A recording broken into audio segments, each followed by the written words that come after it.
So last year MSI released their first handheld gaming device, the Claw. Now that had some problems, and in the end Nada ended her video saying she couldn't really recommend it. Now in case you're wondering where she is, don't worry, she'll be back soon. She just caught a flu and has completely lost her voice. So today I will be covering for her and I will get to tell you about this new 2025 MSI Claw 8. Very briefly, it is much better, but there's also some very annoying quirks to talk about, so let's get to it. Now the original Claw felt like a bit of a Me Too moment for MSI and Intel after seeing the success of the Steam Deck and to a certain extent the ROG Ally, both of which used AMD chips. But other than having an Intel chip, it didn't really stand out, and with some performance issues that meant it just wasn't worth buying. Now with the new Claw 8 though, they've actually tried to make something that's a little bit different in use. It's much larger with an 8-inch 1200p display compared to a 7-inch 1080p display on the previous model, or a 7.4-inch 800p display on the Steam Deck. And with that it's thicker and a lot heavier as well. Now that doesn't really sound like a big difference, but you see and feel the difference pretty much right away. And for me personally, as a 6'5" guy with pretty large hands, I like it when my hardware has a bit of weight to it, and from that perspective, the Claw 8 feels great. It feels better than a Steam Deck and much better than a Switch. It just feels like an undersized children's toy. Now that is a subjective opinion. For smaller hands the new Claw might feel a bit too bulky or too heavy, but there are already plenty of standard size handhelds out there, so seeing something that's just a little bit more oversized is a welcome change. And Nada agrees with me that a larger display is a nice thing when you're sitting down and playing some games, even if you do lose a little bit of portability. Now the extra space also means there's some room for some upgrades. The new speakers are bigger and better than any handheld I've tried before, easily beating most laptops in terms of quality and in volume. Cooling is improved, it never feels warm to touch, and the fans always stay nice and quiet, or quiet enough that they shouldn't really bother anyone. They also added a second USB port to the top, which can be nice depending on what you want to connect to it.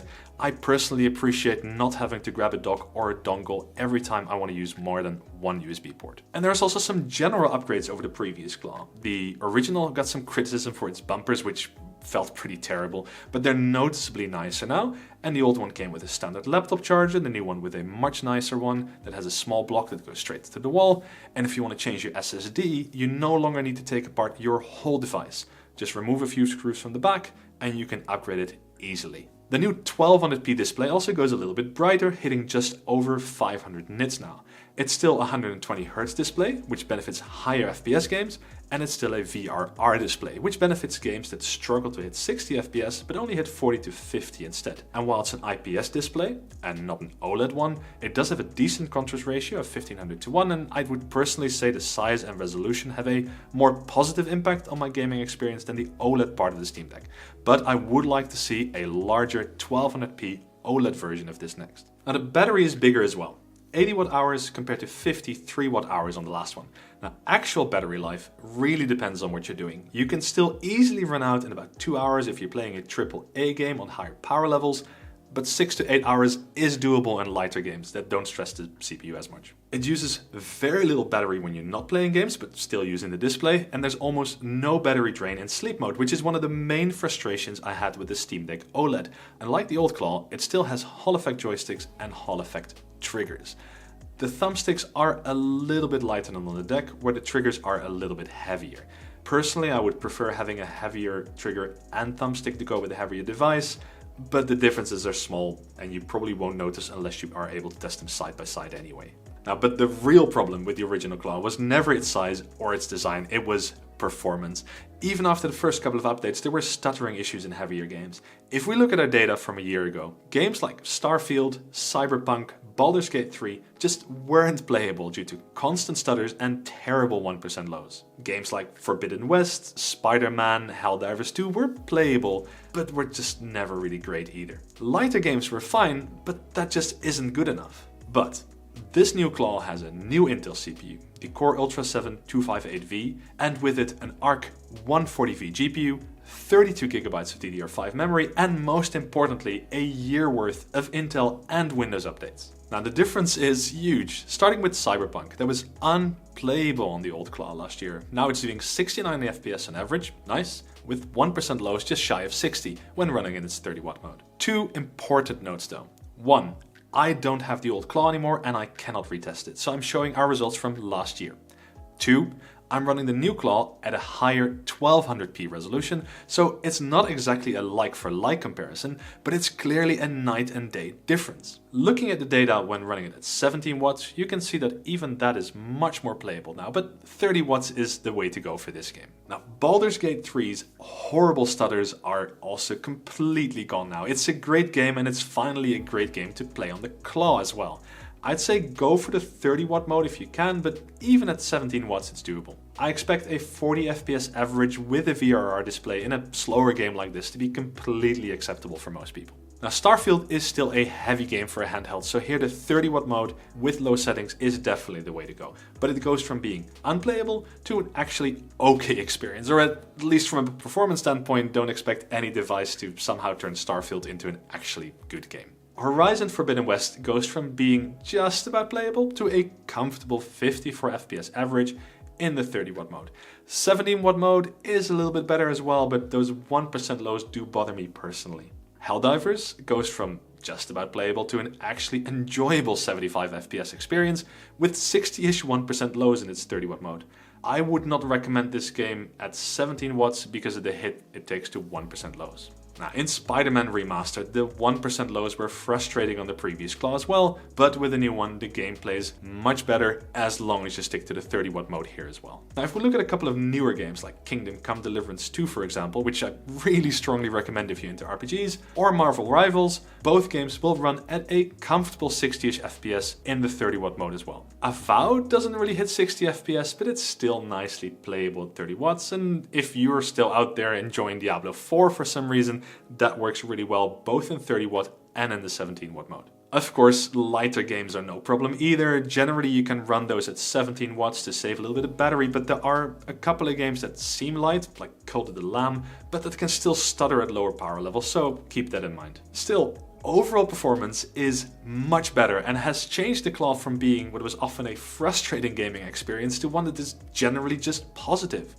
Of course, you'll still have to tinker with some settings sometimes, and sometimes you'll have to settle for lower settings and XeSS upscaling, but being able to play the games I actually felt like playing without having to worry whether the drivers would let me down is a fundamental part of actually enjoying a handheld. Now, having said that, there are still some very frustrating parts about the new Claw, especially on the software side. Now, I think it is fair to expect that a Windows handheld will not be quite as seamless as a Steam Deck with SteamOS. I mean, that is the price you pay for a more open platform compared to a more closed one that's just built around Steam. But after a year of reviewer and consumer feedback, I really expected MSI to at least listen a little bit and implement some of that feedback into their new software and overlays, which they just haven't done. The main MSI Center M software just about works as a game launcher and as a platform to install updates. But the settings tab is useless. It doesn't contain the only setting you actually want control over, and that's the power levels. Instead, it gives you these vague AI options, none of which actually let the Claw use its 30 watt TDP. I get that Intel pushes for every Intel-based device to be called AI, but it doesn't work properly. Never mind the fact that there's nothing AI about it. To actually get to the one setting you should care about, you need to leave the settings menu and go to the user scenario menu instead. Here, you get the choice between the vague AI option, which generally just seems to maintain a 17 watt TDP, a lower power endurance option, which doesn't let you run most games at all, and the setting you actually want, manual, which is set to 17 watts by default again. Unless you manually set it to 30 watts here, you will not see some of those performance numbers I showed you earlier, and that makes no sense to me. And it's the same thing with the overlay, which you can easily pull up during games, and it lets you adjust your brightness and your volume and gives you the option to swap between the gamepad mode and the desktop mode and quickly bring up the on-screen keyboard as well. Here too you can swap the user scenario, but unless you already manually selected 30 watts before, it doesn't help you and it makes no difference. I get that there's many users out there with a somewhat broader PC experience that will find this easy enough or might find that I'm nitpicking here, but look at it from the perspective of a novice user who just bought their very first handheld. I wouldn't be surprised if many of those will never realize how to unlock the maximum performance that their device has to offer.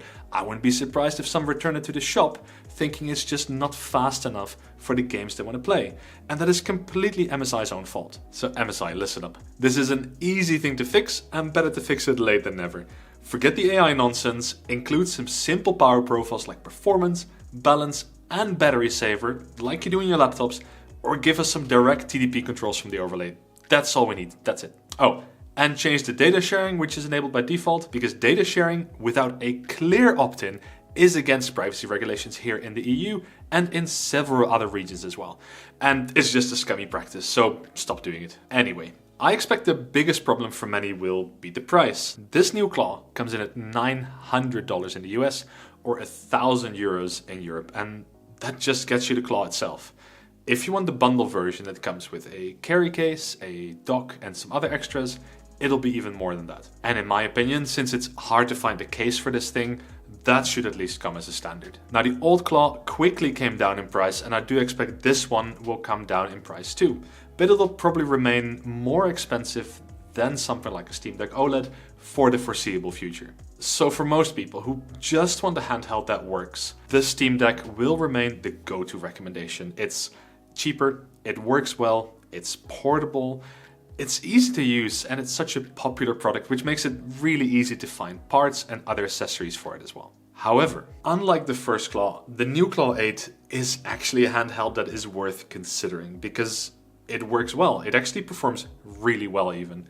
If you're someone who is not as concerned with the price, but instead you value a handheld that's, a bit bigger in your hands and has a bigger, higher resolution display instead, I think you'll actually enjoy this one more. Especially if MSI takes some of this software feedback to heart, something they can easily do with a simple update. And then as prices start coming down, I'd say this is now a handheld you should at the very least keep your eye on. Seeing how far MSI and Intel have come since last year, I'd say that's a pretty big compliment, and it shows there's a lot of promise for future MSI and Intel handhelds in general. That's it for now, but before I go, here's a message from the sponsor of this video. This video is brought to you by Corsair and their brand new gaming monitor, the Xeneon 34WQHD 240C. This beautifully designed monitor comes with a top-of-the-line 34-inch QD OLED panel with a subtle 1800R curve, an ultra-wide Quad HD resolution, 240Hz refresh rate, instant response times, and a near-perfect color reproduction,